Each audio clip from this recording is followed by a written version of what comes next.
So the Learned Owl is the name of the local bookstore in the town where I grew up in Ohio.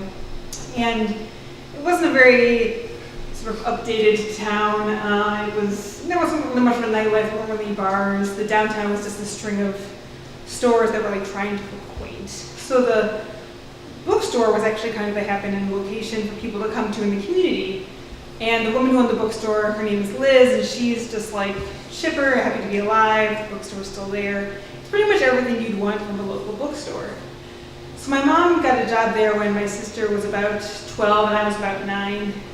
And I don't know if she negotiated child labor in exchange for the job, but all of a sudden they needed kids to come in just our age every Saturday to dress as book characters.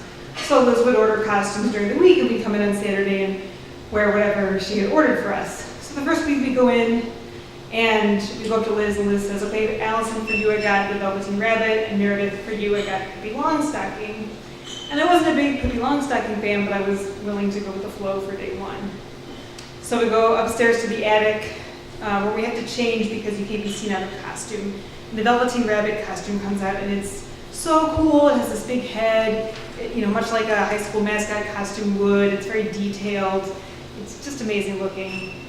Pippi Longstocking, on the other hand, was a wig made of red yarn, and it has the braids that stick up. And it just, other than that, was like tattered overalls and a few dots on the face for freckles, so it was much less exciting. But, we did our duty. We went downstairs, read our namesake books to the kids, handed out balloons, gave hugs, the whole shebang. So the next Saturday we go up to Liz to get our assignments. Liz says, Allison, for you I got what are the wild things, where the wild things are, which is awesome. And Meredith, for you, we have Pippi Longstocking. Was it really popular enough to come back for a second week? I really don't think that was the case, but such is life. So we went up to the attic and changed, and the wild thing costume is even better. It's a bigger head, it has horns, it has fur, I feel like I'm in the book.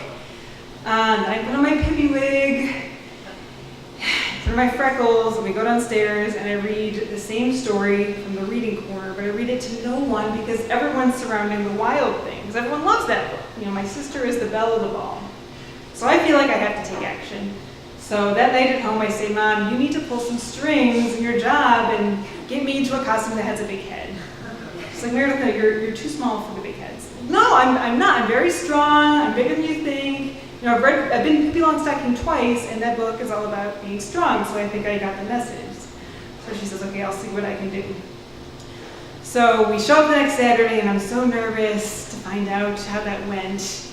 And it's clear that Liz has gotten the message. She says, okay, Meredith, we got you Angelina Ballerina, which is awesome. It's a mouse who does ballet. I'm very into this. And Allison, for you, we have Pippi Longstocking. I think she had a customer rewards punch card or something for Pippi Longstocking, or maybe it was rent to own. I couldn't figure it out, but that was Allison's problem. So we go up to the attic to change, and I put on the body of the costume, and it's really heavy, but in a powerful way. And then I put it in the head, and it's so hot inside that head. And they have actually a fan going on in the head, but it's not doing the trick. And it smells really bad. It smells like old sweat.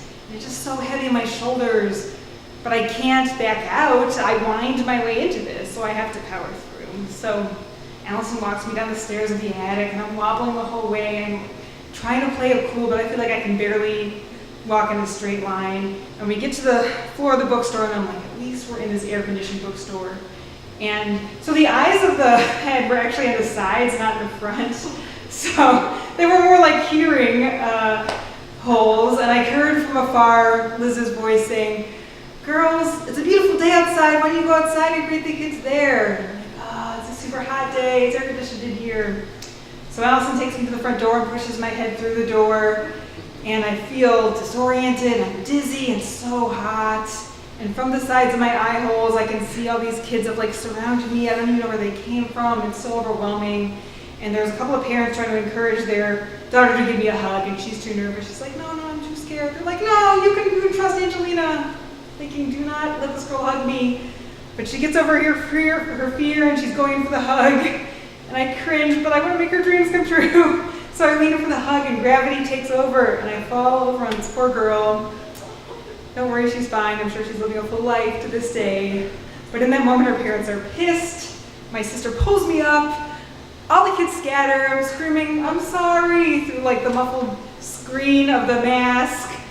I try to help the kid. The parents are like, no, you've done enough. Like, back off. And the dust settles and I turn around. It's just pity. What is wrong with you, Meredith? I mean, I'm pretty small, but I kind of think I pulled it off like pretty well given the expectations. Although I did almost play as a child, Allison did not write me out. We showed up the following week before Liz could give us our assignments. I said, Liz, have I told you how much I like Pippi Longstocking? Thanks.